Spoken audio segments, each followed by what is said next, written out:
ध्यान दीजिए। तो जो सब्जेक्ट अपन पढ़ रहे हैं सब्जेक्ट का नाम क्या है? वैसे एग्जैक्टली बोले तो स्टेट बोर्ड पे सब्जेक्ट का नाम बुक कीपिंग एंड अकाउंटेंसी है। तो हम जो नॉर्मली वर्ड यूज होता है अकाउंटिंग या अकाउंट, इसका मीनिंग बताने जा रहे हैं। इसके मीनिंग से ही आपको फिर बाकी चीजें चैप्टर के जो टॉपिक्स है, सबसे पहला टॉपिक इसी को कनेक्ट करते हुए पढ़ाएंगे। अकाउंटिंग का मतलब क्या होता है, आप लोगों को क्या समझता है? जो बच्चे नए हैं खासतौर पर हम पहले उनसे पूछना चाहते हैं आंसर। जब हम अकाउंटिंग कर रहे हैं मतलब हम एक्चुअली क्या कर रहे हैं? हिंदी में अगर बोले तो अगर हम क्या किस चीज को अकाउंटिंग बोलेंगे? एक आम इंसान की भाषा में अगर हम बोले अकाउंटिंग करना मतलब क्या करना? हिसाब करना। क्या करना? हिसाब। तो अगर हम बात करें हिसाब करने को अकाउंटिंग बोलते हैं, मतलब एक प्रॉपर अगर लैंग्वेज अकाउंटिंग की जो है मतलब जो इंग्लिश लैंग्वेज में प्रॉपर वर्ड यूज करते हैं हिसाब करने के, वो क्या होता है? अकाउंटिंग। तो वो एग्जैक्टली करेक्ट नहीं है। क्यों? क्योंकि सिर्फ हिसाब रखने को अकाउंटिंग नहीं बोलते। हम अगर जैसे घर में अपन मम्मी पापा लोग भी हिसाब रखते हैं, देखे होंगे अपन ने कि पापा ने जैसे बाजार गए थे या मम्मी बाजार गई थी तो खर्चा की उसका फिर बाद में आके गिनते हैं पैसे की कितना हुआ क्या हुआ, करते हैं ना कभी। या कोई दूसरी चीज कोई प्रोग्राम हुआ घर में, उस प्रोग्राम में कितने पैसे अपन ने खर्च किए, कहाँ कहाँ क्या क्या हुआ, थोड़ा बहुत अपन सोचते हैं हिसाब करते हैं, तो उन सब कोई अकाउंटिंग बोलते हैं क्या? तो एग्जैक्टली बोले तो वो अकाउंटिंग नहीं है। हिसाब करना मैथमेटिकली वो अलग चीज है, अकाउंटिंग करना एक्जैक्टली अलग चीज है। एक्चुअली जब हिसाब हम रखते हैं सिस्टमैटिक तरीके से, किसी एक प्रॉपर ढंग से रूल वगैरह के हिसाब से जब हिसाब करते हैं तब उसको क्या बोलते हैं? अकाउंटिंग। एक एग्जांपल देके बताते हैं। जैसे आप लोग किराना दुकान वाले को भी देखे हो, वो भी हिसाब रखता है। जब अपन कुछ उधार में खरीदते हैं तो अपना नाम लिखते हैं ना, वो उसके हिसाब रखने का तरीका है। तो सर उसको अकाउंटिंग बोलते हैं? नहीं, वो अकाउंटिंग थोड़ी है। और आप लोगों ने देखे होंगे कुछ लोग कंप्यूटर में भी अकाउंटिंग करते हैं, टैली वगैरह के बारे में सुने होंगे। तो वो जो कंप्यूटर के अंदर कोई कंपनी में अकाउंटिंग कर रहा है या कोई दुकान, मेडिकल वाले भी देखे होंगे, जब अपन कुछ खरीदते बेचते तो नाम वगैरह भी देखते हैं। वैसे एग्जैक्टली अकाउंटिंग नहीं करते वो लोग, तो सिर्फ कोडिंग वगैरह देखते हैं। हाँ, वो जब कोई कंप्यूटर के अंदर प्रॉपर तरीके से लिख करके एंट्री वगैरह करता है उसको हम अकाउंटिंग बोल सकते हैं क्या? हाँ। तो जो दुकान में किराना दुकान वाला कर रहा है, कंप्यूटर में एक पर्सन अगर कर रहा है हिसाब, तो दोनों में से एक को हम अकाउंटिंग बोल रहे हैं, एक को नहीं बोल रहे। किराना दुकान वाले को नहीं बोल रहे अकाउंटिंग, लेकिन कोई जब कंप्यूटर में प्रॉपर टैली वगैरह के फॉर्मेट में जब लिख रहा है वो, तो उसको क्या बोल रहे हैं? अकाउंटिंग। तो दोनों हिसाब तो है लेकिन दोनों अकाउंटिंग क्यों नहीं है? क्योंकि एक के पास सिस्टम है और एक के पास सिस्टम नहीं है। किसके पास सिस्टम है? जो कंप्यूटर में कर रहा है ना, वो प्रॉपर सॉफ्टवेयर व सिस्टम वगैरह से कर रहा है। कोई चीज जो किराना दुकान वाला कर रहा है वो कोई सिस्टम से नहीं कर रहा है। इसका मतलब ये हुआ क्या सर कि कंप्यूटर में करेंगे तो अकाउंटिंग बन जाएगा? नहीं, कंप्यूटर में भी करना जरूरी नहीं। क्यों? क्योंकि अपन जो सीखेंगे अपन कंप्यूटर में सीखेंगे क्या? नहीं। हाँ, कोर्सेज अवेलेबल है कंप्यूटर के भी, अकाउंटिंग के, वो अलग चीज है। जब अपन यहाँ पर सीख जाएंगे सब चीजें तो कंप्यूटर के भी कोर्स करने लायक हो जाएगा। अभी तो हम ये बता रहे कि हमको सिर्फ हिसाब को कैसे रखना है, सिस्टमैटिक, जो कि कंप्यूटर से भी सिस्टमैटिक किया जा सकता है, इवन लिख करके भी सिस्टमैटिक किया जा सकता है। सिस्टमैटिक करना का मतलब होता है सही ढंग से रूल के हिसाब से सही चीज को सही जगह लिखना है। अपने मन से कुछ भी कुछ लिखेंगे तो चलेगा क्या? नहीं। जैसे किराना दुकान वाला अपने मन से कुछ भी कुछ लिखता है, मतलब उसकी तो कभी कभी कॉपी भी उल्टी रहती है, उल्टी कॉपी में भी लिख देता हूँ। आखिरी पेज पे हफ्ते पहले लिखेगा, पहले पेज पे आखिरी में लिखेगा, उल्टा सीधा कुछ भी वो लिखता बीच के पेज में लिख देगा। तो वो कैसे नहीं लिख रहा है? ढंग से नहीं लिख रहा है, मतलब सिस्टमैटिक नहीं लिख रहा है। तो सिर्फ कोई हिसाब रखने से उसको लेना देना है, तो उसको अकाउंटिंग नहीं बोलेंगे। मतलब हिसाब जब अपन सिस्टमैटिक तरीके से ढंग से रखेंगे तभी जो अकाउंटिंग बनेगा। तो अपने को हम ऐसा बोल सकते हैं, जब अपने को अकाउंटिंग समझना है ना, अकाउंट समझना है ना, हमको हिसाब भी समझना पड़ेगा, सिस्टम को भी समझना पड़ेगा। सर हिसाब का मतलब क्या होता है, सिस्टम का मतलब क्या होता है? तो हिसाब से हमारा मतलब है टोटल 6 बातों को हम क्या करेंगे? रिकॉर्ड करेंगे, 6 चीजों का हिसाब रखेंगे। कैसे? कौन सी 6 चीजों का? पर्सन। बिजनेस में बहुत सारे लोग होते हैं जिनका हमको हिसाब रखना पड़ता है। जैसे कोई ग्राहक आया, कस्टमर आया, उसने हमसे कुछ खरीदा वगैरह, तो उसका हिसाब रखेंगे नहीं रखेंगे? किराना दुकान के पास जाओ, अपन कुछ उधार में खरीदो तो हमारा क्या लिख लेता है? हाँ, वो उसके हिसाब रखने का तरीका है। अकाउंटिंग में भी ऐसा ही कुछ, जब हम हिसाब रखेंगे ना तो हर प्रकार के जो भी पर्सन होते हैं जिनसे हम लेन देन कर रहे हैं उनका क्या रखेंगे? हिसाब रखेंगे। इसके अलावा और कौन सी चीजों का हिसाब रखेंगे? पैसों का, कि हमारे पास कितने पैसे आए, कितने पैसे हमारे पास से गए, इन सब पैसों का हिसाब रखेंगे। और इस पैसों के अलावा 2 टाइप की वस्तुएं होती है बिजनेस में। कौन से 2 टाइप की वस्तुएं sir? Goods and asset. Actually कुछ ऐसी वस्तुएं होती है जिसका हम बिजनेस करते हैं, और कुछ ऐसी वस्तु होती है जिसका हम बिजनेस नहीं करते, उसको यूज करते हैं। सर बिजनेस करते का मतलब क्या होता है? उसको हम खरीदते हैं और बेच देते हैं। जैसे बुकडिपो है किसी का, तो बुकडिपो वाला रजिस्टर पेन पेंसिल क्या करता है, खरीदता है होलसेल में ज्यादा क्वांटिटी में और उसको छोटे छोटे क्वांटिटी में रिटेल में क्या करता है, बेच देता है। तो ये जो रजिस्टर पेन पेंसिल है उस बुकडिपो के लिए क्या है, वो वस्तु जिसका वो बिजनेस कर रहा है। तो जिस वस्तु का हम बिजनेस करते हैं उसको अकाउंटिंग की लैंग्वेज में क्या बोलते हैं, गुड्स। क्या बोलते हैं उसको, गुड्स। और कुछ ऐसी भी वस्तु होती है बिजनेस में जिसको हम खरीदते तो है लेकिन बेचने के लिए नहीं खरीदते हैं, यूज करने के लिए खरीदते हैं। जैसे वो जो बुकडिपो है उसने रजिस्टर पेन पेंसिल क्यों खरीदा, बेचने के लिए, तो गुड्स है। लेकिन कुछ ऐसी भी प्रोडक्ट खरीदा उसने जो यूज करेगा वो बिजनेस में। एक अलमारी खरीदा जिसमें वो शोकेस करके रखेगा, अलग अलग कॉलम बना करके अलग अलग उसमें वो बुक रखेगा अलग अलग कैटेगरी का, और रजिस्टर पेन पेंसिल को भी करने के लिए शोकेस को रखेगा। और उसने मान लो जेरॉक्स मशीन भी खरीदा, वो जेरॉक्स मशीन भी क्यों खरीदा, बेचने के लिए खरीदा क्या, नहीं, वो जेरॉक्स कोई करना है तो जेरॉक्स करके दे देगा, सिर्फ जेरॉक्स देगा, मशीन दे देगा क्या, नहीं। तो जो मशीन है, जेरॉक्स मशीन, टेबल है, अलमारी है, शोकेस है, ये सब जितनी भी चीजें, ये सब बिजनेस की ऐसी वस्तुएं हैं जिसको खरीदे तो है, खरीद के ही लाए, लेकिन उसको क्या नहीं करने वाले, बेचने नहीं वाले, क्या करने वाले, उनका बिजनेस चलाने के यूज करेंगे। और ऐसी चीजें जिनका बिजनेस में खरीदने का मकसद ही क्या होता है, यूज करना, तो उनको क्या बोलते हैं सर अकाउंटिंग की लैंग्वेज में, ऐसे। दोनों में बहुत डिफरेंस है क्या, नहीं।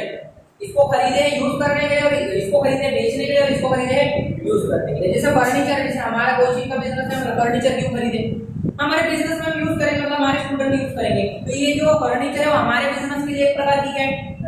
लेकिन अगर कोई फर्नीचर बनाने वाला भैया है या होलसेल फर्नीचर का बिजनेस है, क्या करता है, वो बाहर से बहुत सारे फर्नीचर होलसेल में लाता है और जो भी आता है उसके पास उसको एक एक दो फर्नीचर टुकड़ों में या मतलब रिटेल क्वांटिटी में, छोटी छोटी क्वांटिटी में बेचता है।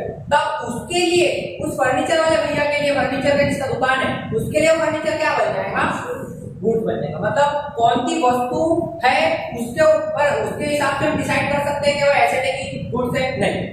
बिजनेस के ऊपर डिपेंड करता है कि बिजनेस क्या है, जिस चीज का बिजनेस है वो गुड्स है, बाकी सब चीजें लगभग क्या कहलाएंगी, एसेट्स कहलाएंगी। समझ में आया। तो सर एग्जाम में अपन कैसे पहचानेंगे कि वो गुड्स है कि एसेट है, जब भी एसेट नहीं तो उसका नाम लिखा रहेगा, और गुड्स का कभी नाम नहीं लिखा जाएगा। गुड्स के लिए क्या लिखा जाएगा, goods, goods purchase, goods sold, ऐसा लिखा जाएगा एग्जाम्पल में, क्वेश्चन में। और एसेट्स में क्या लिखा जाएगा, फर्नीचर है, मशीन है, जो भी एसेट है उसका नाम। कोई प्रोडक्ट का नाम है तो एसेट कहलाएगा, और जिस प्रोडक्ट का नाम नहीं है, सिर्फ गुड्स लिखा है तो ही वो क्या कहलाएगा, गुड्स कहलाएगा। समझ में आया क्या बोले। इसके अलावा टोटल 6 हेड है जिनका हिसाब रखना है। क्या क्या चीजों का हिसाब रखना है, पर्सन का, कैश का, गुड्स का और एसेट्स का। पर्सन और कैश के बारे में समझ में आता है, गुड्स और एसेट्स नया वर्ड है अपने लिए, समझ में आया इसका मतलब। इसके अलावा जो इंपॉर्टेंट चीज है जिससे बिजनेस का प्रॉफिट लॉस पता चलता है उनका भी हिसाब रखेंगे। क्या, बिजनेस की एक्सपेंसेस और इनकम, मतलब हम बहुत सारे खर्चे करेंगे और बहुत सारी हमारी कमाई होगी, इनका भी हमको बिजनेस में क्या करना है, हिसाब रखना है। तो टोटल कितने हेड का हिसाब रखना है, 6। पर्सन मतलब बिजनेस से रिलेटेड लोगों का, कैश पैसों का, गुड्स जिसका बिजनेस कर रहे हैं वो वस्तु का, एसेट जिस वस्तु को बिजनेस चलाने के लिए यूज करते हैं उनका, एक्सपेंसेस मतलब बिजनेस के खर्चों का, और लास्ट में इनकम मतलब जो बिजनेस में हम कमाते हैं ना बहुत सारे कारणों से, पैसे बहुत सारे तरीकों से, उनका कमाई का यानी इनकम का भी हिसाब रखेंगे। ये 6 चीजों का हिसाब हम कैसे रखेंगे, सिस्टमैटिक। अब सिस्टमैटिक हिसाब रखने का मतलब क्या होता है, कैसे हिसाब रखना, रूल के हिसाब से। किसी भी चीज को सिस्टमैटिक बनाने के लिए क्या करना पड़ता है, एक्चुअली रूल को फॉलो करना पड़ता है। अगर कोई खेल भी खेलेंगे ना तो उसको भी सिस्टमैटिक खेलना है, सही ढंग से खेलना है, तो क्या फॉलो करना पड़ता है, रूल। तो हम हिसाब को भी सिस्टमैटिक बनाने के लिए क्या फॉलो करेंगे, रूल। अब खेल में जैसे बहुत सारे खेल के नाम होते हैं, क्रिकेट है, फुटबॉल है, सब एक ही अलग अलग है। ऐसे ही सिस्टम अकाउंटिंग करने के लिए भी सिस्टम बहुत सारे, सबके नाम है अलग अलग। सर हमको कौन सा सिस्टम सीखना है, जैसे क्रिकेट बनने के लिए आपको फुटबॉल सीखना पड़ेगा कि कबड्डी सीखना पड़ेगा, बताओ। क्रिकेट सीखना पड़ेगा। वैसे अकाउंटिंग में भी 3-4 मेथड है, उनमें से आपको कौन सी मेथड सीखना है, जो अपने सिलेबस में जो टाइप की अपने को इंडिया में अकाउंटिंग करना है, आगे चलकर जब आप प्रैक्टिकल लाइफ में जाओगे, काम करोगे कोई बैंक में या कोई भी कंपनी में, तो जो तरीके की अकाउंटिंग की जाती है वहाँ पे, जो सिस्टम से अकाउंटिंग की जाती है वो वाला सिस्टम सीखना है। और इंडिया में 99% एरिया में जो सिस्टम यूज होता है उस सिस्टम का नाम क्या है सर, डबल एंट्री सिस्टम। ये वो सिस्टम है जिस सिस्टम से हम हिसाब रखेंगे, उस डबल एंट्री सिस्टम के बारे में हम आपको बताने वाले हैं। तो पहले तो ये समझो कि डबल एंट्री सिस्टम है क्या, ये वो सिस्टम है या वो एक तरीका है, एक मेथड है जिससे हम क्या करेंगे, बिजनेस का हिसाब रखेंगे। तभी हम क्या कर पाएंगे एक्चुअली अकाउंटिंग। तो अकाउंटिंग सीखने के लिए हमको हिसाब रखना है सिस्टमैटिक तरीके से। हिसाब 6 चीजों का रखा जाता है, person, cash, goods, assets, expenditure, income का, और इनको हिसाब रखने के लिए यूज करेंगे जिस सिस्टम को, उसका नाम है डबल एंट्री सिस्टम। हिस्ट्री के पॉइंट ऑफ व्यू से बात करें, थोड़ा नॉलेज के पॉइंट ऑफ व्यू से बात करें तो इसके बारे में थोड़ा बताते हैं कि ये कब आया, किसने लाया, कब लाया, कैसे लाया। तो ये जो डबल एंट्री सिस्टम का बुक है ना, ये पब्लिश हुआ था कितनी तारीख को, 10 नवंबर। ये आपकी कितनी बात है, 10 नवंबर 1494, 526 साल पहले की बात है। कितने साल पहले की बात है, 526। अभी 527 साल हो जाएंगे 10 नवंबर जब आएगा। कितने साल पहले वो पेपर में नहीं पूछेंगे अपने को, बस ये बता रहे हैं हम बहुत पुराने जमाने के, अंग्रेजों के भी जमाने के पहले 10 नवंबर 1494 के दिन ये बुक पब्लिश हुई थी जिसका नाम था डबल एंट्री सिस्टम। और जिस दिन ये बुक पब्लिश हुई थी ना 10 नवंबर, इसको इंटरनेशनल अकाउंटिंग डे के तौर पे सेलिब्रेट भी किया जाता है। कौन से डे के तौर पे सर, इंटरनेशनल अकाउंटिंग डे। और ये जो इस तारीख को बुक पब्लिश हुई थी, इसको पब्लिश किसने किया था, इसके अंदर जो बुक के अंदर जो मैटर लिखा था वो किस पर्सन ने लिखा था, उसका नाम क्या था, बिल्कुल सही, लूका पासियोली नाम का एक पर्सन था जो कौन से देश का था, इटली। आई बार इंडियन निकलता बच्चों के मन से, लेकिन वो मन से निकाल के इंडिया को हटा के क्या सोचने का है, इटली। इटली देश का एक लूका पासियोली नाम का कौन था प्रोफेशनल, हो मैथमेटिशियन। मैथमेटिशियन मतलब गणितज्ञ। सर वो अकाउंटेंट नहीं था, नहीं, पहले के जमाने में इसके पहले अकाउंटिंग का कंसेप्ट ही नहीं था। अकाउंटिंग को बनाया ही किसने, लूका पासियोली नाम के मैथमेटिशियन ने। उसको गणित में रुचि थी, गणित में उसका इंटरेस्ट था, तो वो गणित में कुछ ना कुछ नया नया निकालने को देखता था। मतलब वो मैथमेटिशियन का काम ही क्या होता है, साइंटिस्ट साइंस से कुछ नया निकालते, मैथमेटिशियन मैथ से कुछ नया निकालते। तो उस मैथमेटिशियन ने, लूका पासियोली नाम के इटली देश का मैथमेटिशियन ने क्या निकाला था, अकाउंटिंग सब्जेक्ट। तो हम ऐसा बोल सकते कि जो अकाउंट सब्जेक्ट है वो आया ही किस सब्जेक्ट के अंदर से, मैथ। मैथ वैसे थोड़ा बड़ा है, बहुत सारी चीजें आती है मैथ में। मैथ में सिर्फ हम जब बिजनेस का हिसाब रखना चाहते हैं, प्रॉफिट लॉस ये सब देखना चाहते हैं, तो सिर्फ वो अगर हम पोर्शन को बोले तो वो क्या कहलाता है एक्चुअली, अकाउंटिंग। उसमें अकाउंटिंग को सब चीजें की जाती है, बिजनेस का प्रॉफिट लॉस पता किया जाता है। मैथ में तो और भी बहुत सारी चीजें होती है जो आप लोग 10th तक पढ़े। तो हाँ, मैथ का जो ये ब्रांच है अकाउंटिंग वाला, ये आप लोग अभी तक कुछ भी पढ़े नहीं हो। हाँ, थोड़ा बहुत आप लोगों ने मैथ में प्रॉफिट लॉस वाले कुछ मैथ वाले क्वेश्चन देखे होंगे, लेकिन वो और ये दोनों में बहुत बड़ा डिफरेंस है, दोनों सेम नहीं। मतलब यहाँ पर एग्जैक्टली हम अकाउंटिंग की सिस्टम को समझने वाले हैं। ये अपने को 11th में एकदम स्टार्टिंग से 0 से अपने को दिया है, तो हम आपको पूरी डिटेल में बता रहे हैं। ये जितनी भी चीजें बताएंगे ना, कौन से देश का था, क्या था, उनका बनाया बुक वगैरह वगैरह, ये आप लोग को 11th के अंदर ऑब्जेक्टिव क्वेश्चन में आता है। क्या है, यहाँ पे आपको ऑप्शन दिया रहेगा, यहाँ पर बता देगा, क्वेश्चन पूछेगा कि किस तारीख को ये बुक पब्लिश हुई थी डबल एंट्री सिस्टम की। तो आपको वहाँ पर अलग अलग ऑप्शन दिए रहेंगे, बराबर से 10 नवंबर 1494 की डेट सिलेक्ट करनी पड़ेगी। समझ में आया क्या बोल रहे हैं आपको, फिलिंग द ब्लैंक्स ऐसे टाइप के कुछ क्वेश्चन पूछेगा कि लूका पासियोली प्रोफेशनली कौन था, अकाउंटेंट था, मैथमेटिशियन था, साइंटिस्ट था, ऐसा बोल देगा। तो आप लोग को करते हैं क्योंकि मैथमेटिशियन था, कौन से देश का था, उसमें और ऑप्शन भी रहेंगे, कंफ्यूज करने के लिए तो आपको हिंट लिखा है मालूम है, नाम भी दिया रहेगा। इस लूका पासियोली के अलावा किसी और का नाम दे देगा, 3-4 ऑप्शन। तो आपको बराबर से कौन सा पर्सन, मतलब डबल एंट्री सिस्टम को क्रिएट करने वाला पर्सन है लूका पासियोली। इसको फादर ऑफ अकाउंट भी बोलते हैं, फादर ऑफ अकाउंटिंग, मतलब अकाउंटिंग का फादर ऐसा बोलते हैं। तो ये आपको इतनी बेसिक चीजें ध्यान में रखना, ये किस काम की नहीं है, प्रॉब्लम करते समय, अकाउंटिंग करते समय कोई काम की। ये हिस्ट्री के पॉइंट जैसे कि आप जो सब्जेक्ट पढ़ रहे हैं, जो टॉपिक पढ़ रहे हैं, इसको किसने बनाया था, कौन था वो, उसके बारे में थोड़ी सी एडिशनल इन्फॉर्मेशन जो किस काम की डायरेक्टली, किस काम की नहीं है। अकाउंटिंग जब हम कर रहे हैं ना एक्चुअल में, तब उसके लिए उससे लेना देना नहीं है, कब बनाया था, क्या बनाया था। उसमें जो बनाया था रूल, वो कितने रूल बनाया था डबल एंट्री सिस्टम के अंदर सिर्फ, और ये 3 रूल को यूज करके हम कितनी चीजों का हिसाब रखेंगे, 6। तो सबसे पहले तो ये क्वेश्चन आएगा कि सर रूल अगर सिर्फ 3 है तो 6 चीज का हिसाब रखेंगे कैसा। एक्चुअली ये 6 हेड को 3 रूल में क्या कर देंगे, बांट देंगे लॉजिकल वे में। तो पहले से जो 3 रूल है उसका नाम तो बताओ सर, 3 रूल का नाम क्या है। पहले रूल का नाम क्या है, personal account, second, third, nominal. ये 3 रूल के नाम है। अब ये नाम जो है ना, पहला जो नाम है जैसे पर्सनल अकाउंट, ये बनाया ही किसका हिसाब रखने के लिए गया है, पर्सन का हिसाब रखने के लिए जो रूल का यूज किया जाता है उसका नाम है पर्सनल अकाउंट।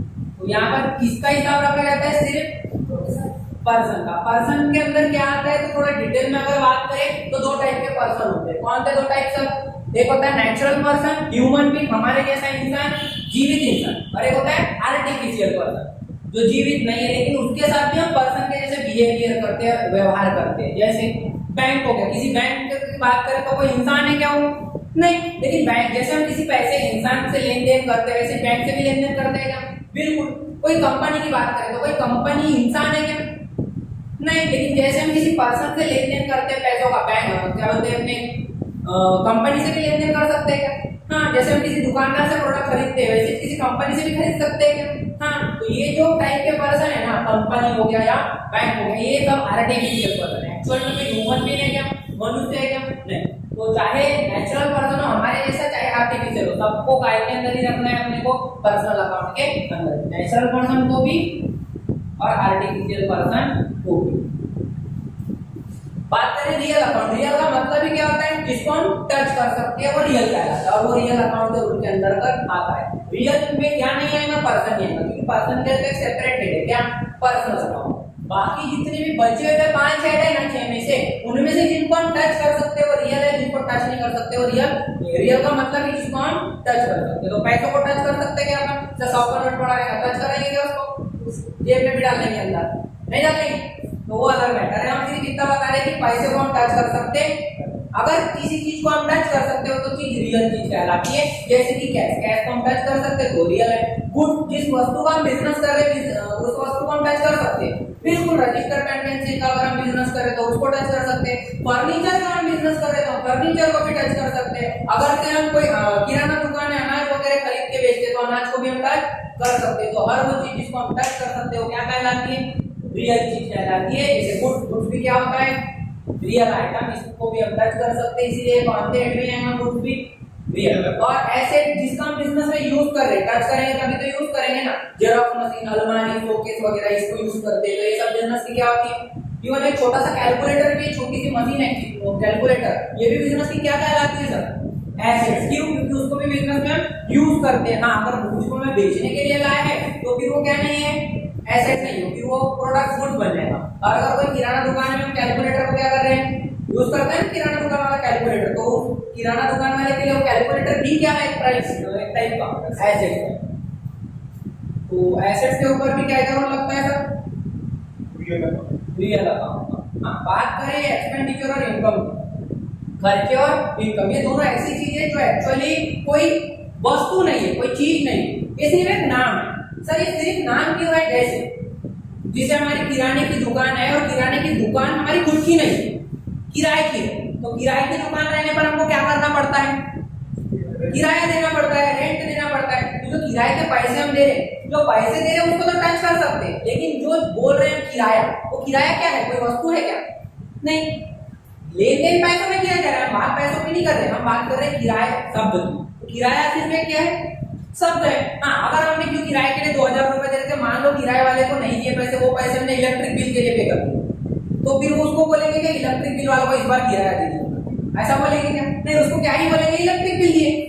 मतलब वो पैसों का हम यूज जिस काम के लिए करेंगे वो नाम दे देंगे। अगर हमने 2000 किराए के लिए दिए तो किराया बोल दिए, वही पैसे अगर हमने बिल भर दिए तो इलेक्ट्रिक बिल बोल दिए। और अगर हमने मान लो कोई दुकान में लड़का काम करता है, उसको काम करने के भी 2000 रुपए हम देते, उसको 2000 रुपए देंगे, तो फिर वो क्या बन जाएगी? उसकी सैलरी बन जाएगी जो काम करता है हमारे पास। यानी जो पैसा है वो तो एक ही है, उसको हम जिस काम के लिए यूज करते हैं उसका नाम क्या बन जाता है? उस नाम का एक्सपेंडिचर। जैसे रेंट है तो रेंट का नाम एक्सपेंडिचर बन जाएगा, या इलेक्ट्रिक बिल है तो इलेक्ट्रिसिटी बिल बन जाएगा, सैलरी पे करें तो सैलरी बन जाएगा। ऐसे लिमिटेड भी बहुत सारे अनलिमिटेड नाम है, गिनती नहीं है, खर्चे की कोई लिमिट नहीं, बहुत सारे टाइप के खर्चे होते हैं। तो इन सभी खर्चों का क्या होता है?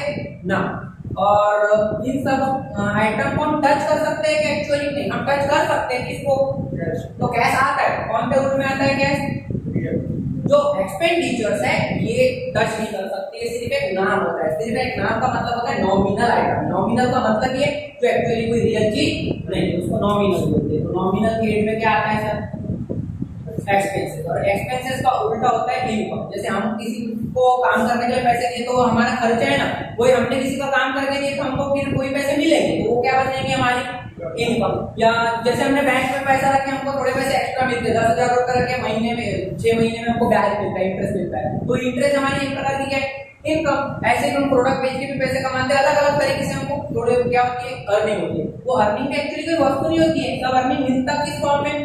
कैश, तो हम कैश की बात नहीं कर रहे, जिस नाम से वो पैसे मिलते वो नाम एक क्या होता है, नॉमिनल आइटम, इनकम बोलते हैं उसको हम। अलग अलग टाइप की इनकम होती है, खर्चे भी अलग अलग टाइप के होते हैं, और ये सब पूरे के पूरे आइटम क्या होते हैं, सिर्फ नाम होते हैं, एक्चुअली कोई वस्तु नहीं होती है। तो ये एक्सपेंडिचर और इनकम दोनों के ऊपर कौन सा रूल लगता है सर, नॉमिनल अकाउंट का। तो ओवरऑल हम बात करें जो 3 रूल है ना, इसमें 6 को बाइफरकेट किस तरीके से किया गया समझ में आया। पर्सनल अकाउंट के अंदर सिर्फ एक हेड आता है, कौन सा हेड आता है, पर्सन का। पर्सन के ऊपर पर्सनल अकाउंट का रूल लगाएंगे। रियल के अंदर कौन से 3 हेड आते हैं sir, cash, goods and assets. Nominal के रूल के अंदर सिर्फ 2 हेड आते हैं, कौन से 2 हेड आते हैं, एक्सपेंडिचर और इनकम। और इसके बाद अगर हम बात करें तो हमने अभी बाइफरकेशन बताया कि कौन सा रूल किस पर लगता है।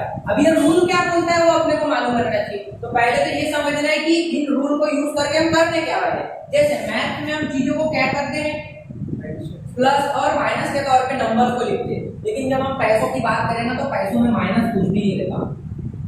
पैसों में माइनस रहता है 100 का 50 रुपए का माइनस 50 रुपए का, ऐसा सुने क्या अपन, प्लस ही रहता है ना, मतलब पैसों में कभी माइनस नहीं रहता है क्या, नहीं। हाँ पॉजिटिव नेगेटिव बोल सकते हैं, लेकिन एग्जैक्टली माइनस बोलना सही नहीं।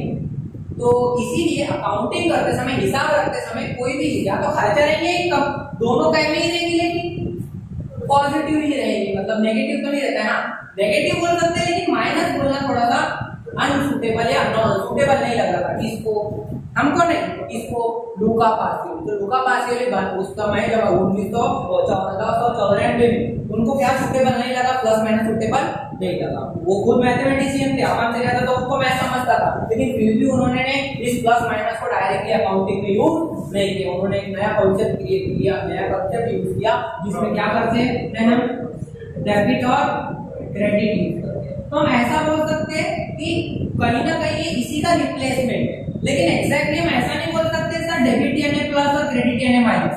एक्चुअली हम ऐसा डिटेल में बात करें ना तो प्लस डेबिट का भी काम करता है, क्रेडिट का भी।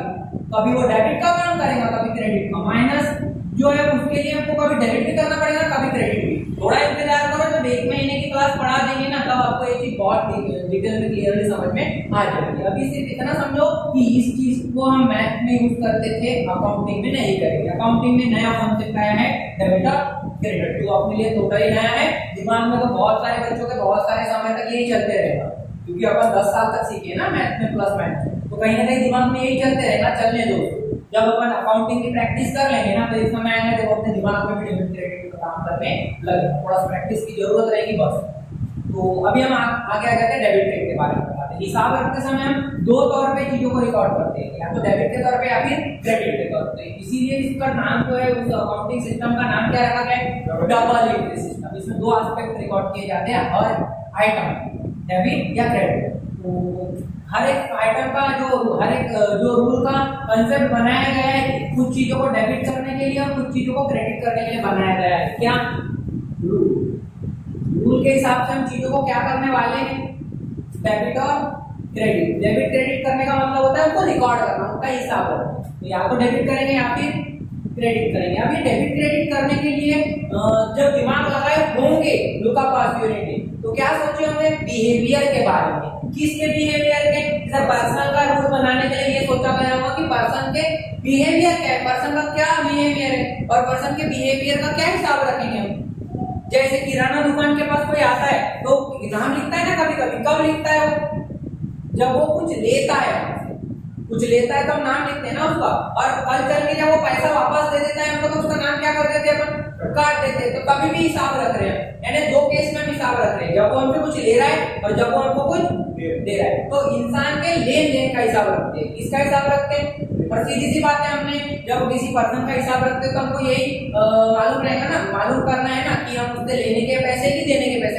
इंसान का हिसाब रख के क्या करना चाहेंगे, ये पता करना चाहेंगे कि हम उसको पैसा उससे लेने के कि उसको देने के, उधारी हमारी कितनी है, हम लेने के पैसे है कि देने के पैसे। तो ये पता करने के लिए हम पर्सन के दोनों व्यवहार का, दोनों बिहेवियर का हिसाब रखते हैं, लेने का भी और देने का भी। तो या तो पर्सन कुछ लेगा या तो कुछ देगा। तो जब वो कुछ लेगा तो उसका अकाउंट डेबिट करेंगे, जब वो कुछ देगा तो उसका अकाउंट क्रेडिट करेंगे। सर इंग्लिश में इसको क्या बोलेंगे, debit the receiver's account, debit the receiver's account and credit the giver's account. Sir इसका मतलब कि अगर कोई पर्सन रिसीवर है तो उसका अकाउंट डेबिट कर रहे हैं, अगर कोई गिवर है तो उसका अकाउंट क्रेडिट। जैसे जब कोई कस्टमर ने हमसे उधार में वस्तु लेकर गया तो वो क्या बनता है, तो उसका अकाउंट डेबिट करेंगे। कल चल के जब वो पैसा लौटाएगा और पैसा जब देगा हमको वापस तो क्या बनेगा, गिवर, तब उसका अकाउंट क्या करेंगे, क्रेडिट। तो बस अभी आपको इतना ध्यान रखना है, जब कोई पर्सन रिसीवर है उसका अकाउंट डेबिट और जब कोई पर्सन गिवर है उसका अकाउंट क्रेडिट करना है। आगे इसको अप्लाई करके बताएंगे क्वेश्चन के ऊपर भी, थोड़ा इंतजार करिए। अभी हम बात करें रियल आइटम जो कैश गुड एसेट है। जैसे पर्सनल अकाउंट का रूल पर्सन के बिहेवियर को देख के बनाया गया, वैसे रियल अकाउंट का रूल रियल आइटम के नेचर को देख के बनाया गया। रियल आइटम का नेचर क्या है, इनका बिहेवियर क्या है, ये इंसान के जैसे चल फिर सकते हैं क्या, या इंसान के जैसे चल फिर नहीं, ये इंसान के जैसे लेन देन कर सकते हैं। जैसे इंसान कुछ ले भी सकता है दे भी सकता है, ये कोई इंसान है क्या, पहले तो ये लिविंग चीज है क्या, कैश गुड ऐसे नहीं, ये तो नॉन लिविंग है, निर्जीव है, सजीव है क्या नहीं, तो ये इंसान के जैसे लेन देन भी नहीं कर सकती है। तो फिर क्या कर सकती है, एक बिजनेस में किसी और के बिजनेस में आ भी सकती है और जा भी, बिजनेस में पैसा आ सकता है क्या, और बिजनेस से जा सकता है क्या, खर्चा करेंगे तो चले जाएंगे, कमाएंगे तो आ जाएगा। तो इनके आने जाने का हिसाब रखना चाहिए, बिल्कुल पैसों का हिसाब रखना चाहिए। इवन गुड्स का भी, खरीदे तो आया बेचे तो गया, एसेट भी कितनी एसेट आई हमारे पास, कितनी गई हमारे पास, इनका हिसाब रखना चाहिए। किस तरीके का हिसाब रखना चाहिए कि आया कितना गया कितना। सर इंसान भी तो आता जाता है, इंसान के आने जाने का हिसाब नहीं रखेंगे, आने जाने से कुछ मिलेगा का हिसाब रखेंगे। तो हमारे पास कल आया था एक कस्टमर, उसका हिसाब रख के क्या मिलेगा, कुछ नहीं मिलेगा। कुछ लिया उसने या कुछ दिया उसने तब हिसाब रखना है, क्योंकि उसके लेन देन का तो लेन देने से हमको फर्क पड़ता है। इंसान के आने जाने से फर्क नहीं पड़ता, लेकिन पैसे के आने जाने से बहुत फर्क पड़ता। आने से तो ठीक है, लेकिन जाने से ज्यादा फर्क पड़ता नहीं पड़ता। तो बोलने का मतलब सिर्फ इतना है कि जो रियल चीज है इनके आने और जाने से फर्क पड़ता है। तो इनके आने जाने का क्या किया जाता है, हिसाब रखा जाता है। और इसका जो रूल बनाया गया है डेबिट क्रेडिट का, इसके आने जाने के बिहेवियर को देख के बनाया गया है। आएगा तो डेबिट और जाएगा तो credit. Debit what comes in and credit what goes out. Debit what comes in, यानी अगर कुछ आएगा तो उसे डेबिट कर देंगे, and credit what goes out, जो बाहर जाएगा उसको क्रेडिट कर देंगे। मान लो हमने गुप्ता जी को 100 रुपए दे दिए, अब 100 रुपए दे रहे हैं, हमारे पास से 100 रुपए क्या हो रहे हैं, हमारे पास से पैसा क्या हो रहा है, जा रहा है तो क्या करेंगे, क्रेडिट। मान लो कल चल के वापस दे दिए हमको पैसा गुप्ता जी ने, गुप्ता जी से पैसे हमारे पास अब क्या हो रहे हैं, आ रहे हैं, तब क्या करेंगे, डेबिट। तो हमको सिर्फ ये डिसाइड करना है, रियल आइटम अगर आएगा तो डेबिट कर देंगे, जाएगा तो क्रेडिट कर देंगे। पढ़ करके क्वेश्चन में डिसाइड करना रहेगा कि वो आ रहा है कि जा रहा है। आगे नॉमिनल अकाउंट में दो ही आइटम आते हैं, एक्सपेंडिचर और ये दोनों आइटम एक दूसरे के बिल्कुल कैसे हैं, अपोजिट। तो एक को डेबिट और एक को क्रेडिट किया, वैल्यू का पॉसिबिलिटी होती है, दोनों आइटम एकदम कैसे हैं, अपोजिट। तो एक को डेबिट और एक को क्रेडिट कर दिया गया। अल्फाबेटिकली एबीसीडी में क्या आता है, पहले E A B C D E F G H I, उसके बाद आता है तो I वाला आइटम मतलब क्रेडिट और E वाला आइटम एक्सपेंडिचर को डेबिट किया जाता है। तो रूल क्या बनाया गया नॉमिनल अकाउंट का, डेबिट ऑल द एक्सपेंसेस और क्रेडिट ऑल द इनकम। और अगर हम बात करें इनके जैसे बिल्कुल सिमिलर आइटम एक्सपेंडिचर के जैसा क्या होता है, लॉस। तो इसके जैसा क्या लॉस क्या होता है, जैसे हम कोई चीज खर्चा करेंगे तो हमारा प्रॉफिट क्या हो जाएगा। जैसे हमको प्रॉफिट हुआ था 1000 का, 10,000 रुपए, हमने उसमें से 2000 खर्च कर दिए, कितना बचा प्रॉफिट, 8000 रुपए। 10,000 रुपए कमाए, 10,000 का प्रॉफिट हुआ था, लेकिन उसमें से कितने रुपए खर्च कर दिए, 2000। तो कितने रुपए बचेंगे, 10,000 में से 2000 खर्च कर दिए, 8000 रुपए। अगर मान लो 10,000 रुपए का जो प्रॉफिट हुआ था उसमें से 2000 खर्च नहीं किए, 2000 का हमको नुकसान हो गया, कोई प्रोडक्ट का 2000 का वो खराब हो गया बिजनेस में, तो 2000 का हमको क्या हुआ इस बार, नुकसान, खर्च नहीं किए, फिर भी हमारे को प्रॉफिट क्या हुआ, यानी हमने खर्चा किए कि लॉस को मैटर नहीं करता है। बिजनेस को क्या नहीं समझता कि अपन ने वो खर्च किए कि लॉस हुआ है, बिजनेस को क्या समझता, कमाए कितना और उसमें से गए कितना, खर्च करके गए या नुकसान होकर के काम करे। दोनों केस में हमारा प्रॉफिट निकालने में फर्क पड़ेगा क्या, नहीं। इसीलिए जब एक्सपेंडिचर और लॉस को रिकॉर्ड किया जाता है तो डिफरेंशिएट ही नहीं करना है, दोनों को डेबिट करना है, किसको, एक्सपेंडिचर को भी और लॉस को भी। वैसे एग्जैक्टली सर एक्सपेंडिचर और लॉस में डिफरेंस होता किस चीज का है, हमारे एक्शन का। अगर हम कोई चीज को सोच समझ के करते हैं तो उसको क्या बोलते हैं, खर्चा, एक्सपेंडिचर। और कभी कोई चीज सोच के नहीं करे लेकिन गलती से हो जाए तो उसको क्या बोलते हैं, लॉस। ये हम जानबूझ के करते हैं नहीं हो जाता है, बिजनेस करेंगे तो थोड़ा बहुत तो नुकसान होगा कोई कारण से, तो दो भी हो, दोनों से लेकिन प्रॉफिट हमारा कम ही होगा, तो वो दोनों को अकाउंटिंग में कोई डिफरेंशिएट नहीं करना, डेबिट ही करना, चाहे एक्सपेंडिचर हो चाहे लॉस। सेम चीज इनकम और गेन में, इनकम हो या गेन हो, दोनों से हमको क्या होता है फायदा, तो दोनों में हमको क्या करना है, रिकॉर्ड करने में कोई डिफरेंशिएट नहीं करना है, दोनों से फायदा होगा, प्रॉफिट बढ़ेगा। सर इनकम तो हमको समझ में आता है कि हम कोई काम कर रहे हैं, मेहनत से पैसे कमा रहे, तो वो हमारी क्या कहलाएंगे इनकम। सर ये गेन क्या होता है, जब हम बहुत कम एफर्ट लगा के बहुत कम मेहनत करके जब पैसे कमा लेते हैं एकदम आसानी से, तो उसको क्या बोलते हैं गेन। जैसे लॉटरी लग गई, तो लॉटरी लगी तो अपन बाजार गए थे, पैदल पैदल बाजार गए, लॉटरी निकाले और इतनी मेहनत से जब जाके पैसे दिए, इतनी मेहनत किए नहीं की मेहनत काय की मेहनत, सर लॉटरी की टिकट लगाने में मेहनत लगेगी, तो ऐसे मतलब कम मेहनत में या बहुत कम मेहनत में जब हमको फायदा मिलता है तो क्या बोलते हैं सर ये बोलते, समझ में आया क्या बोले। तो ये दोनों एक ही होता है, इसलिए इसको क्रेडिट करते हैं। ओवरऑल एक तीनों और हर एक रोल का क्या है सर पर्पस, उद्देश्य है, एक उद्देश्य के साथ एक पर्पस के साथ हम इस अकाउंटिंग को करते हैं। अपन पगले हो गए हिसाब भी रख रहे फालतू में, कुछ मकसद होगा ना हिसाब रखने के पीछे कि हम इस इंसान का हिसाब क्यों रखेंगे, जो भी हमारे कस्टमर है उसका हिसाब क्यों रखेंगे, या हमारे पास जो पैसा है उसका हिसाब क्यों रखेंगे, हम उसका हिसाब क्यों रखेंगे, एसेट का हिसाब क्यों रखेंगे, हम खर्चे का इनकम का हिसाब क्यों रखेंगे। एक्चुअली तीनों हेड का, तीनों रूल का हिसाब रखने का एक एक पर्पस है, तीनों का एक एक पर्पस है। सबसे पहले तो पर्सन का हिसाब रखने का क्या मकसद है, क्या पर्पस है, हम पर्सन का हिसाब रखेंगे तो हमको क्या मिलेगा, हमको ये पता चलेगा कि हम या तो उसको पैसे देने के हैं मतलब लौटाने के, या तो हम उससे पैसे लेने, ये दोनों में से कुछ तो भी पता चलेगा। जैसे हमने किसी पर्सन को 100 रुपए दिए और उसने हमको मात्र 20 रुपए वापस किया, अब वो हमको कितने रुपए वापस देने का है, हमको 100 रुपए दिए थे ना, उसने वापस से 20 किया, कितने रुपए देने का है वापस 80, तो 80 रुपए देने का है ये पता चलेगा।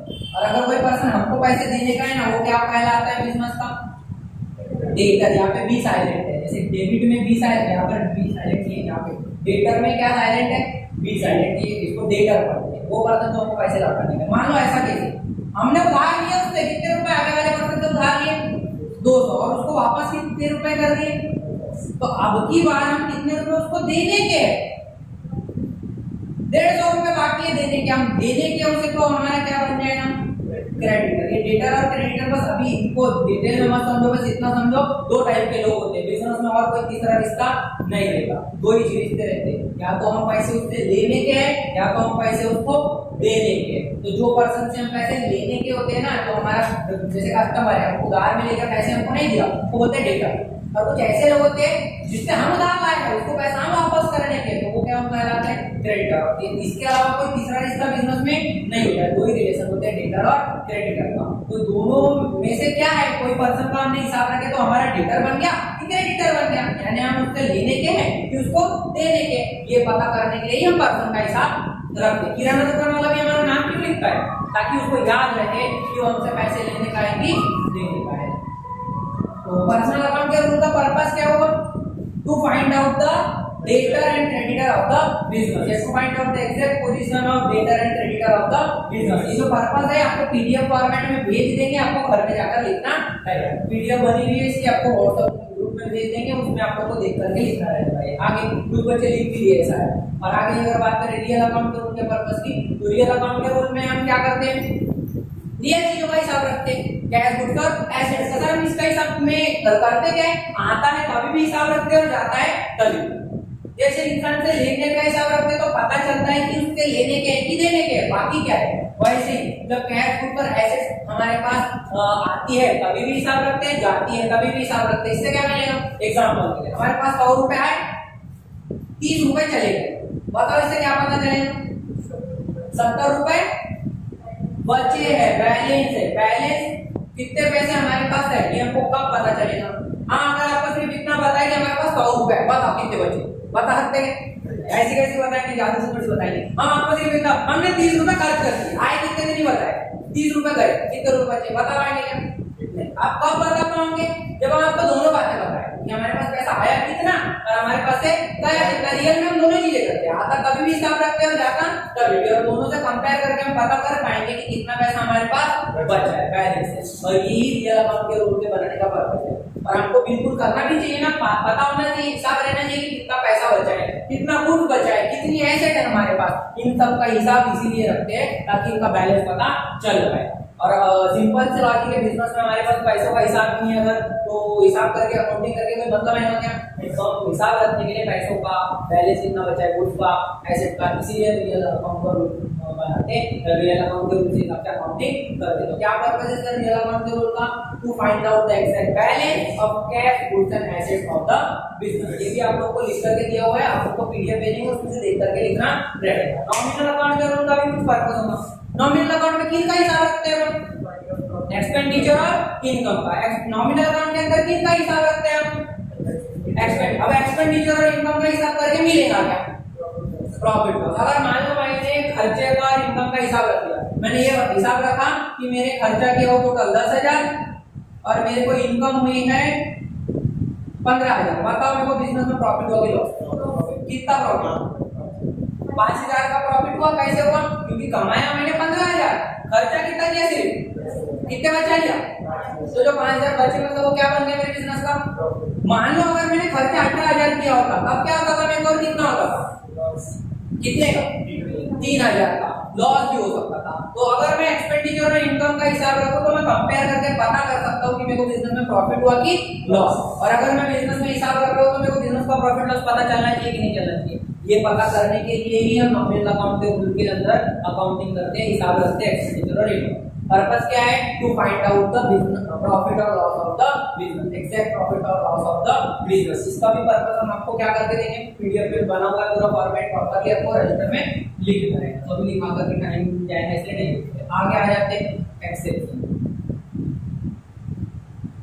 एक्सेप्शन इस वर्ड का पहले मीनिंग समझ लेते हैं। एक्सेप्शन का मतलब होता है ऐसा केस जहां पे हमको हिसाब नहीं रखना है। ऐसे केस को क्या बोलते हैं? एक्सेप्शनल केस या एक्सेप्शन। तो जैसे हम बात करें किसी किराना दुकान वाले के पास अपन जाते तो वो हमेशा हमारा हिसाब रखता है हर बार जब जाते हैं अपन? नहीं, वो कुछ खास सिचुएशन में हिसाब रखता है। जैसे हम अगर पैसे देके खरीदते हैं तो नाम लिखता है। अगर मान लो हमने पैसे दिए और कुछ खरीदे तो नाम अगर लिखेगा तो उसको मना करेंगे कि नहीं करेंगे? उसको बोलेंगे भैया हमने तो पैसे कितने, नाम क्यों लिख रहे हो? बोलेंगे नहीं बोलेंगे?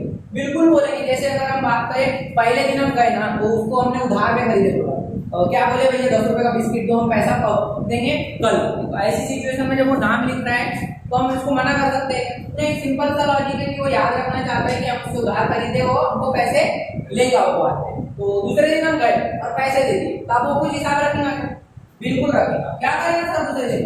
वो काट देगा अपना नाम। अगर पैसा लौटा दिए ना तो हमको क्या कर देगा? नाम को काट देगा। नहीं काटेगा तो अपन याद दिलाएंगे उसको। क्या बोलेंगे उसको कि भैया हमारा नाम काट दो, हमने पैसा जमा कर दिया। तो कल चल फिर पैसा मांग लिया उसने, इसलिए हम अपने सामने उसको क्या करवाएंगे? काटने लगाएंगे। तीसरे दिन में अपन अब उसको हमने पैसे भी दिए तुरंत और प्रोडक्ट भी लिए तुरंत। अब वो बताओ नाम लिखेगा? अगर लिखेगा तो उसको क्या कर देंगे? हम मना करेंगे, भैया हम तो पैसे दे दिए, नाम क्यों लिख रहे हैं?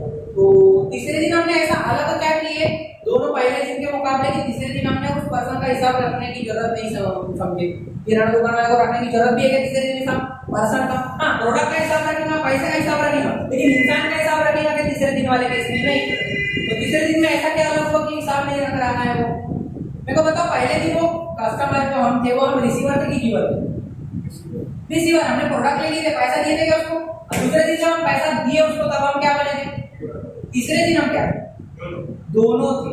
हमने पैसे भी दिए और प्रोडक्ट भी लिए, हम रिसीवर भी थे और गिवर भी थे। तो अगर हम रिसीवर गिवर दोनों थे तो अकाउंटिंग का रूल तो रिसीवर को डेबिट करना है, गिवर को क्रेडिट करना पड़ता है। और अगर हम दोनों थे तो दोनों करेंगे क्या? नहीं। जैसे मैथ में प्लस और माइनस के ही नंबर करो, 10 को प्लस भी करो और माइनस भी करो 10, तो क्या आएगा रिजल्ट? 0। वैसे अगर कोई चीज डेबिट भी हो रही है और क्रेडिट भी हो रही है तो रिकॉर्डिंग मत करो जब दोनों सेम अमाउंट से है। तो एक्सेप्शन क्या हुआ? कब पर्सन का हिसाब नहीं रखना है? रिसीवर है तो डेबिट करो, गिवर है तो क्रेडिट करो। लेकिन अगर कोई पर्सन एक ही व्यवहार में रिसीवर भी है गिवर भी है उतनी ही अमाउंट से, तो उस पर्सन का हिसाब मत रखो, उसका अकाउंटिंग मत करो। यानी पर्सनल अकाउंट के रूल का एक्सेप्शन क्या है? जब कोई पर्सन रिसीवर गिवर दोनों है तो उसका अकाउंटिंग नहीं करना। ऐसे वो अमाउंट से रिसीवर गिवर है। When a person is receiver as well as giver, in the same transaction with the same amount, in such case don't prepare the account of such person. समझ में आया क्या भाई? और वैसे ही एक्सेप्शन किसका भी है? रियल का। रियल के अंदर क्या करते हैं? आता है कोई चीज तो डेबिट करते हैं, जाता है तो क्यों? क्योंकि हमको बैलेंस कितना बचा है वो पता करना है। कुछ पैसे आए, कम ज्यादा हो जाएगा पैसा, तो कम ज्यादा होने से बैलेंस में फर्क पड़ेगा नहीं पड़ेगा? बिल्कुल पड़ेगा, इसीलिए तो हम हिसाब रखते हैं। मान लो हमारे पास कोई केस में पैसे आए भी और गए, जैसे हमने किसी से चिल्लर ली 100 रुपए की चिल्लर ली, तो हमारे पास 100 रुपए के आएंगे और 100 रुपए क्या भी आएंगे, नोट देना पड़ेगा और चिल्लर आएंगे ना। इन टोटल तो 100 रुपए आए भी हैं और 100 रुपए गए भी। तो सर हम अगर अकाउंटिंग करेंगे भी तो क्या करेंगे? डेबिट क्रेडिट दोनों हो रहा है, और डेबिट क्रेडिट दोनों जैसे प्लस माइनस दोनों में से रिजल्ट 0 हो जाता, अकाउंटिंग में डेबिट क्रेडिट दोनों होने से रिजल्ट क्या हो जाएगा? 0। यानी अकाउंटिंग करने की जरूरत कब? जब कोई चीज, कोई रियल चीज आ भी रही हो और जा भी रही हो। जैसे हम चिल्लर कराते तो हमारे पास पैसा आता भी और हमारे पास से जाता भी, तो हिसाब रखने की जरूरत ही नहीं होती। तो ऐसी सिचुएशन में हम हिसाब रखेंगे भी नहीं रियल चीज हो।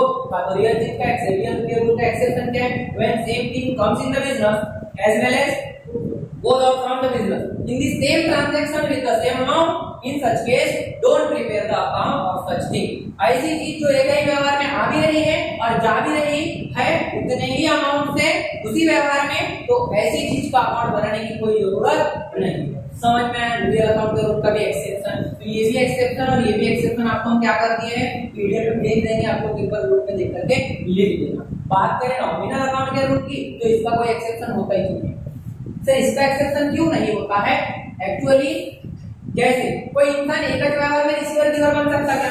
एक हाथ से ले रहा है प्रोडक्ट और दूसरे हाथ से पैसे दे रहा है, तो एक ही व्यवहार में मतलब एक ही ट्रांजैक्शन में क्या हो सकता है? रिसीवर और गिवर दोनों बन सकता है। हाँ, एक ही चीज एक ही व्यवहार में आ भी रही हो जा भी रही हो, ऐसा हो सकता है कि हाँ जैसे हम किसी से चिल्लर लेते तो पैसे आते भी जाते भी। मान लो कोई प्रोडक्ट किसी ने कस्टमर ने एक्सचेंज कर दिया, उसको खट्टा पसंद नहीं आया रजिस्टर का, तो उसने बदल दिया, तो इसका हिसाब रखेंगे और उसने बदल दिया ना, जब बेचे थे तो हिसाब किए, सेल किए उसको, लेकिन उसने बदला तो उसका हिसाब रखने की जरूरत है क्या? नहीं, एक वापस आके दे दिए, उसको खट्टा पसंद ना वापस किया। तो ये ऐसी जो चीजें हैं जिसमें आ भी रहा है प्रोडक्ट सेम और जा भी रहा है सेम प्रोडक्ट, उतने ही वैल्यू का सेम आइटम, तो उसका हिसाब नहीं करेंगे। हाँ, वैसे बात करें एक्सेप्शन कब बनता है, मतलब कि अगर रिसीवर गिवर यानी डेबिट क्रेडिट की दोनों की सिचुएशन साथ में आ गई तो बन जाता है एक्सेप्शन। मत रखो हिसाब। रियल में भी रिसीवर की कम्स इन गोज आउट यानी डेबिट क्रेडिट वाली सिचुएशन एक साथ आ जाती है, तो ऐसे केस को क्या बोलते हैं? एक्सेप्शन। इसमें भी क्या करो? मत करो हिसाब। लेकिन बात करें नॉमिनल अकाउंट के रूप में, डेबिट एक्सपेंडिचर को करना है, क्रेडिट इनकम, और ये दोनों काफी एक साथ, जैसे पूरब पश्चिम एक साथ आ सकते हैं क्या? वैसे ही एक्सपेंडिचर इनकम भी एक ही व्यवहार में, मतलब एक ही आइटम, एक ही आइटम हमारा खर्चा भी है इनकम भी। ऐसा हो सकता है? नहीं। जैसे गुपचुप का पानी खट्टा भी हो सकता, मीठा भी हो सकता, लेकिन ये ऐसा नहीं हो सकता। बिजनेस में एक्सपेंडिचर और इनकम एक साथ हो सकता है, मतलब वही चीज हमारा खर्चा और वही चीज इनकम है। जैसे आम रहता है ना, खट्टा भी लगता है मीठा भी लगता रहता है, खट्टा मीठा, अंगूर भी खट्टा खट्टा दोनों लगता है, लेकिन कुछ चीजें ऐसी रहती है, तरबूज। अब तरबूज कैसा रहता है?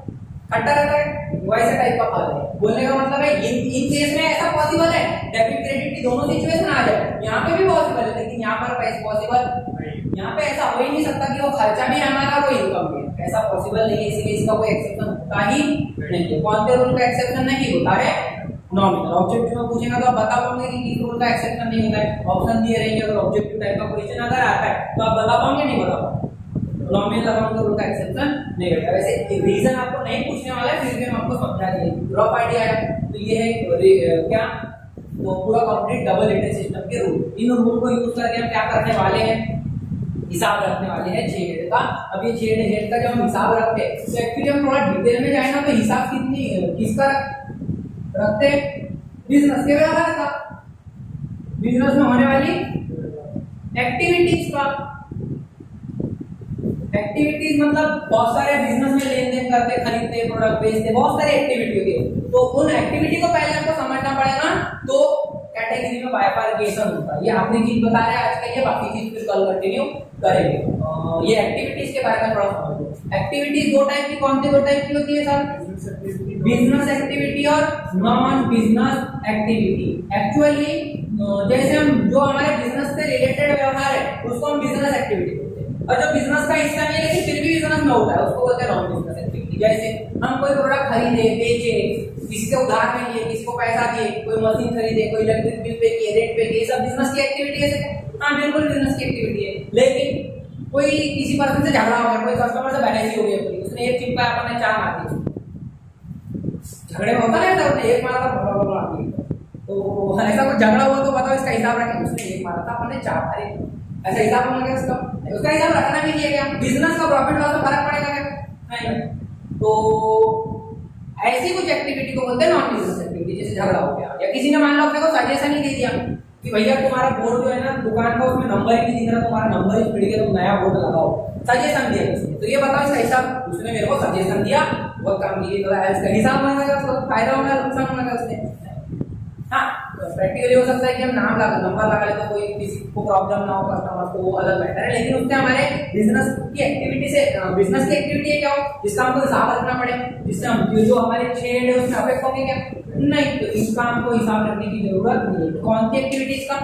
Non business. किसी ने झगड़ा दे हो गया, किसी ने सजेशन दे दिया, ऐसी बहुत सारी एक्टिविटी होती है जो हमारे बिजनेस में तो हो रही है, लेकिन बिजनेस के एक्टिविटी से लेना देना तो इनका हिसाब नहीं रखते। बिजनेस एक्टिविटीज का ही हिसाब रखते हैं। और बिजनेस एक्टिविटीज को अकाउंटिंग के लैंग्वेज में क्या बोलते हैं सर?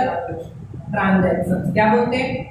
एक्चुअली जब आप कॉलेज में पढ़ते हैं तो आपको जब पढ़ता है ट्रांजैक्शन, ट्रांजैक्शन बार-बार वर्ड है, हिंदी में अगर उसको बोले तो उसका मतलब होता है व्यवहार, लेन-देन। मतलब जो भी हम बिजनेस में बहुत सारे करते हैं, खर्चा, इलेक्ट्रिसिटी बिल पे करना, इनकम मिलती है अपने को, पैसा आता है जाता है, ये सब क्या है एक प्रकार के ट्रांजैक्शन जिनका हमको हिसाब रखना है। समझ में आया? ट्रांजैक्शन का भी इनकम क्या करने वाले? हिसाब रखने वाले। इन ट्रांजैक्शन का हिसाब रखने के लिए एक्चुअली अकाउंटिंग बोलना चाहिए, क्योंकि हम हिसाब कैसे रखने वाले? सिस्टमैटिक तरीके से। इसलिए हम एक्चुअली क्या करेंगे ट्रांजैक्शन की? अकाउंटिंग। और अकाउंटिंग करने के लिए हम लगभग कितनी स्टेप फॉलो करेंगे? 3 स्टेप हमने लिखा कर दिए थे शायद स्टेप। तो जो स्टेप्स है हमको एक बार बता रहे हैं, इन स्टेप के हिसाब से हम अकाउंटिंग करेंगे। पहले तो स्टेप का थोड़ा सा इंपॉर्टेंस बता देते हैं, उसके बाद में स्टेप बताएंगे। जैसे आप लोग स्टार्टिंग में जब मैथ सब्जेक्ट सीखे थे, टेबल वगैरह पढ़े थे, पहाड़े वगैरह सीखे थे, तब आप लोग को मल्टीप्लिकेशन बहुत अच्छे से एकदम से आ गया था। जैसे आपको हम अगर एक छोटा सा क्वेश्चन पूछे, 4 3 आ रहे, 4 किया कितना होता है? 12 होता है। सबको आता है ये आंसर? आता है 12। तो ये आंसर बताओ, ये जब पहली बार आपने जब मैथ सीखे थे तभी भी इतने ही जल्दी आया था कि 4 किया 12 डायरेक्ट? इतना ही टाइम लगा था कि इससे ज्यादा टाइम लगा था? या यही तरीके से आंसर किए थे जैसे अभी आप बताए हो कि कुछ और अलग किए थे? अलग किए थे। पहली बार में ऐसा नहीं किए थे। क्या किए थे पहली बार में? 4 का टेबल पढ़े होंगे आपने, 4 1 जा 4, 4 2 जा 8, 4 3 जा 12, 4 1 4, 4 2 12, 4 किया 4 2 8, 4 किया 12। ऐसा जो भी पहाड़ा वगैरह पढ़ के बताए होंगे ना आंसर, ऐसे ही आया होगा ना पहली बार में जब पूछे, एकदम से बताए होंगे क्या बात नहीं? तो वो वाले तरीके में और ये वाले तरीके में एक आप ही थे कि दोनों अलग अलग आंसर? वो तरीके से भी आप नहीं किए थे, आज ये तरीके से डायरेक्ट आंसर बताने का भी आप ही कर रहे हैं। दोनों सिस्टम या दोनों तरीके में आपने ऐसा क्या किए बीच में कि वो तरीका एकदम से इतना फास्ट हो गया? अचानक से हो गया? पहले ये बताओ। नहीं, किसके कारण हुआ? प्रैक्टिस। हो सकता है कि किसी बच्चे ने बहुत प्रैक्टिस किया हो तो उसको इसका भी आंसर पता हो सकता है। पता है? अभी ये जो चीज है ये प्रैक्टिस के ऊपर डिपेंड है कि अपन बता पाएंगे कि नहीं बता पाएंगे। अगर कोई कैलकुलेशन आता है अपने सामने तो ये सेम चीज अपने अकाउंटिंग में भी रहने वाली है। अपन जब डेबिट क्रेडिट डिसाइड करेंगे ना तो जितनी ज्यादा प्रैक्टिस अपन करेंगे उतने ज्यादा फार्क होंगे।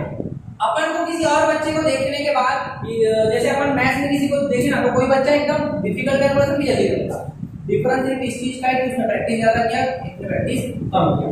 हाँ, और एक चीज रहती है कि एक बच्चा थोड़ी प्रैक्टिस में भी ज्यादा अच्छे से समझ लेता और कुछ बच्चों को ज्यादा प्रैक्टिस करना पड़ता है, तो वो थोड़ा सा डिफरेंस है ऊपर वाले की देने। वो जो बच्चे फास्ट में थे कुछ स्लो रहते। लेकिन एक चीज की 100% guarantee, hard work can beat the talent.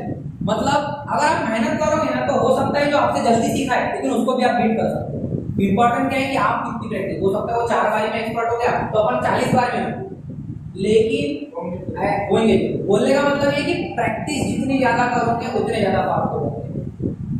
आप लोगों के आपस में हो सकता है कि प्रैक्टिस किसी को 4 की जरूरत पड़े, किसी को 40 की भी जरूरत पड़े, हो सकता है लेवल अपना अपना अलग अलग हो सकता है। लेकिन सबके लिए एक चीज कॉमन है, प्रैक्टिस के बिना कोई नहीं।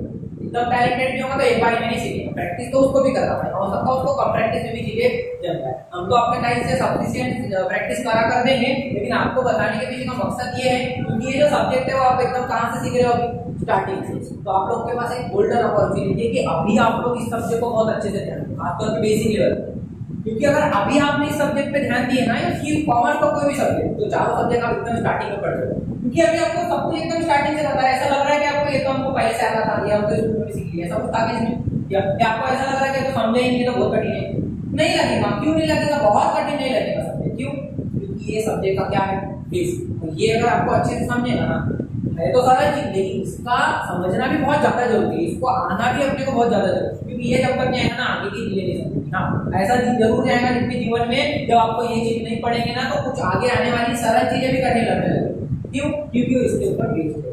जब हम आपको रूल आपको बार बार समझाने वाले नहीं रहेंगे, आपको ये रूल मालूम रहेगा तब आप बराबर समझ लोगे हम क्या बोलना चाह रहे हैं। तो बोलने का मतलब ये बेसिक चीजें आपको इजी लग रही है, लेकिन इंपॉर्टेंट उतनी ज्यादा है। जो बच्चे ने बेसिक में स्टार्टिंग में टेबल को बहुत अच्छे से समझा, उसको ये कैलकुलेशन बहुत इजी है, समझ में आ रहा है तो क्या बोलते हैं। तो जितना ये इस टेस्ट से दो तरीके से एकदम डायरेक्ट आंसर बता रहे हो अभी, और टेबल पढ़ के पहले बताते हैं, ये जो डिफरेंस है प्रैक्टिस के कारण है, सिर्फ हमारे अकाउंटिंग में भी होने वाला है। हम एकदम से आंसर नहीं लाएंगे, हम पहले क्या फॉलो करेंगे, 3 और स्टेप को इतनी प्रैक्टिस करेंगे कि हमारा आंसर भी क्या आने लगे, डायरेक्ट डेबिट और क्रेडिट हम डिसाइड करने लगे। और कुछ बच्चों को देखेंगे, खासकर तो वो बच्चों की बात कर रहे हैं हम, जब डायरेक्ट 12th में जाओगे ना, तो कुछ बच्चे हो सकता है आप में से भी किसी एक बच्चे को देखे, क्या देखे, ये तो डायरेक्ट आंसर बता रहा है डेबिट कर, आपने वो कौन तो भी इंटेलिजेंटली समझ ले, होता है ऐसा, ज्यादातर होता है, क्योंकि कॉमर्स में ज्यादा बच्चे छलांग मार के क्लास लगाते हैं डायरेक्ट 11वीं में कौन पढ़ता है ऐसा सोच के तो पढ़ाई नहीं करते, तो उनका होता है नुकसान, क्योंकि वो लोग 0 से नहीं सीख रहे, वो लोग डायरेक्ट 10 से सीख रहे। वो लोग ने बेसिक पढ़ेगा 1 से 9 तक नहीं पढ़े, वो डायरेक्ट 10 की गिनती सीख रहे, तो वो लोग को समझने में तकलीफ नहीं होगी। वो उन लोगों को देखेंगे जो लोगों का बेसिक नहीं होगा, तो वो लोग फटफट आंसर बताएंगे डेबिट, उनको क्या लगेगा टैलेंटेड है, ये लोग को एकदम से आ रहा है डेबिट क्रेडिट। वो एक्चुअली कोई किसी को नहीं आता है। इंपॉर्टेंट चीज है कि 11th में बच्चा कॉमर्स में पढ़ जाएगा, और जो बच्चा 11th में पढ़ता है ना वो 100% अपना परसेंटेज इंक्रीज करता है। जैसे आप लोग का ईयर तो एक्सेप्शनल केस है, तो आप लोग का जो परसेंटेज है वो एक्चुअली आपने पेपर देके नहीं हुई, तो ये नहीं बोलेंगे उसमें कि आपको ज्यादा मिल गया, हम ये भी नहीं बोलेंगे कि कम मिल गया, कुछ ऐसा हुआ है कुछ बच्चों के साथ तुमको कम ही मिल गया, तो एक्चुअली मतलब ज्यादा ही मिल सकते। कुछ लोग के साथ ऐसा भी हुआ कि उन लोगों को एक्चुअल में उतने मिल सकते हैं, मिल गए, मतलब वो जो भी हुआ है, तो अभी एग्जैक्टली उससे जज करना है, कंपेयर करना आपका 10th का और 12th का बोर्ड वो अलग मैटर है। लेकिन जो अभी तक जो पुराने बच्चे हमने तो ये एक्सपीरियंस किया, हमारी बैच टोटल 2 साल के रिजल्ट देखने को मिले, तीसरे साल की कोरोना के पेपर, तो जो 2 साल का रिजल्ट देखे उसमें इतना एक्सपीरियंस है। जो बच्चे 11th से सिंसियरली क्लास किए है ना, जो 11th से पढ़े 100% वो सभी बच्चों का परसेंटेज बढ़ा है। लेकिन जो बच्चे डायरेक्ट छलांग मार के 12वीं में पढ़े, तो कुछ बच्चों ने उसमें भी किए है कि मतलब थोड़ा बहुत तो एफर्ट लगाए हैं, तो हम एक्स्ट्रा क्लास लेके उनको कवर करवा के दिए, लेकिन उसमें ज्यादातर बच्चे ऐसे जिनका परसेंटेज डाउन हुआ है, जो डायरेक्ट 12th से पढ़ते हैं, क्योंकि वो लोग को बेसिक पढ़ने का मौका नहीं मिलता है। सब वो लोग की पढ़ाई कहाँ से चालू होगी, बीच में से कॉमर्स वो लोग डायरेक्ट 12वीं से पढ़े, 12वीं में थोड़ी ना सिलेबस में दिया बेसिक चीजें। अब अगर हम मैथ की आपको बिना गिनती पढ़ाए, बिना नंबर पढ़ाए डायरेक्ट प्लस माइनस सिखाएं, तो सीखने में भी आपको तकलीफ होगी नहीं होगी, है चीजें सिंपल, प्लस माइनस कटिंग चीजें क्या नहीं। लेकिन जिस बच्चे को गिनती नहीं आती ना, उसको 2 और 2 समझाने में भी समझने में भी क्या लगेगा, समय, उसको यही नहीं मालूम 1 2 3 4 ऐसा कुछ होता है, तो वो क्या समझेगा 2 और 2 4, तो दिक्कत तो उसको रहेगी। चीज सरल है कठिन है वो मैटर नहीं करता, आपका बेसिक कितना अच्छा है नहीं है वो मैटर करता। और ये इसके लिए सिर्फ ये बता रहे कि स्टेप और ये जो बेसिक चीजें हम बता रहे, इवन जो भी आगे हम थोड़ा बहुत बताने वाले बेसिक वाला बात है, ये आप लोग को समझना बहुत जरूरी है। जब तक ये आप लोग समझेंगे नहीं तो आगे आप लोगों को क्या नहीं होने वाला है, चीजें आसान नहीं होगी, लॉजिकल नहीं होगी। अदरवाइज क्या होगा, आपको ऐसा लगेगा कि क्या होगा क्या नहीं होगा, सब्जेक्ट भी समझ में आने वाला, 12वीं की पढ़ाई थोड़ी ऊपर से भी जा सकती है अगर आप इन चीजों पर ध्यान नहीं दोगे। अरे ये चीज पॉजिटिव भी, अगर ये चीज सीख लोगे तो आगे की चीज उतनी ही आसान लगने वाली है। तो अभी हम जो स्टेप है ये स्टेप के बारे में बता रहे थे। स्टेप में अपने को करना क्या है ये भी हम आपको लिखा के दिए, बोल के बता रहे हैं। पहले स्टेप में आपको क्या देखना है, अपने को हिसाब है कि किसका अकाउंटिंग करना है, ट्रांजैक्शन का। जैसे हमने किसी पर्सन से पैसे लिए या किसी को पैसे दिए, किसी को गुड्स खरीदे, किसी को गुड्स बेचे, किसी से लिए दिए या ऐसे वगैरह, इन सब से रिलेटेड व्यवहार है जिनको ट्रांजैक्शन बोलते हैं। तो उसमें नहीं क्या एटलीस्ट 2 अकाउंट अफेक्ट होते हैं। कितने अकाउंट अफेक्ट होते हैं, कम से कम 2। जैसे हम यहाँ पर लिख के बताते हैं, कैश पेड टू अमित ₹2000। अब 2000 रुपए अमित को पेड किए, इस वाले ट्रांजैक्शन में स्टेप नंबर 1 क्या करना है, हमको डायरेक्ट डेबिट क्रेडिट डिसाइड करना है। पहले क्या करना है, जो 6 हेड है ना, person cash goods assets expenditure income, इनमें से कौन से हेड अफेक्ट हुए वो बताओ। 6 में से क्या दिख रहा है आपको? आप सेकंड स्टेप में चले गए। हमने आपको कौन सा रूल एप्लीकेबल होगा वो नहीं पूछे, हमने आपको पूछे कि person cash goods assets expenditure income इनमें से क्या है, कैश और पर्सन। अब बताओ कैश के ऊपर कौन सा रूल लगेगा, रियल। वेरी गुड, कैश के ऊपर रियल करो। और अमित के ऊपर, अमित एक पर्सन है, पर्सन नहीं लिखा है ना, नाम लिखा है, तो अमित एक पर्सन है, पर्सन के ऊपर क्या करो लगेगा, पर्सन। ये हो गई स्टेप नंबर 2। स्टेप नंबर 1 में क्या करना है, ये डिसाइड करना है कि कौन से अकाउंट आए 6 में से, person cash goods assets expenditure income इनमें से।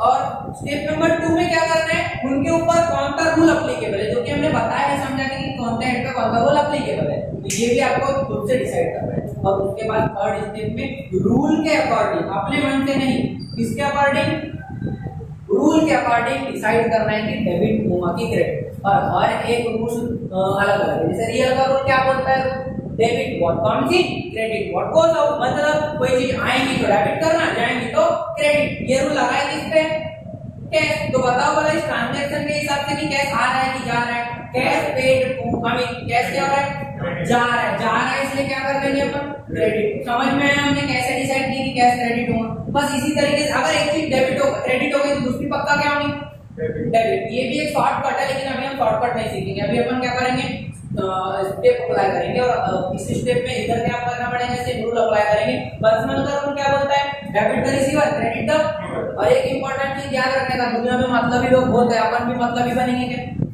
वैसे वो थोड़ा सा ज्यादा बात कर दी हमने। हाँ, अभी इंपॉर्टेंट चीज ये बोल रहे हैं कि अपने को अपने बारे में नहीं सोचना है, मतलब यही बनना है। अपने को किसके बारे में सोचना है, जिसके ऊपर भूल लगते हैं। ऐसा हम बोल इसलिए रहे एक्चुअली क्योंकि थोड़ा सा जितना एक्सपीरियंस है उस बेसिस पे ना ज्यादातर बच्चों को ये गलती करते हुए देखे हैं। कौन सी गलती सर, बच्चे अपने बारे में सोचते हैं सर हम रिसीवर हैं, हम गिवर। अपने को अपने बारे में नहीं सोच रहे हैं।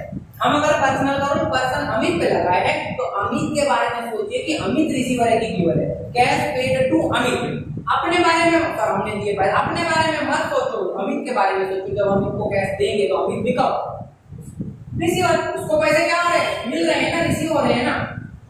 अमित के बारे में सोचकर बताओ कि अमित पक्का कौन है, सर हमने पेड किया गिवर है, अपने बारे में नहीं, किसके बारे में, अमित। अमित पक्का रिसीवर है। और अगर अमित रिसीवर है तो डेबिट द रिसीवर के अकॉर्डिंग उसका अकाउंट क्या करेंगे सर, डेबिट करेंगे। समझ में। और वैसे भी एक चीज क्रेडिट तो दूसरी डेबिट ही होगी, ऐसा नहीं होगा कि दोनों क्रेडिट है। समझ में आ रहा है क्या, तो ये आप लोगों को ध्यान में रखना है। आप डेबिट क्रेडिट को प्रेजेंट कैसे करते हैं टेबल में, वो चीज हम आपको कल के दिन बताएंगे।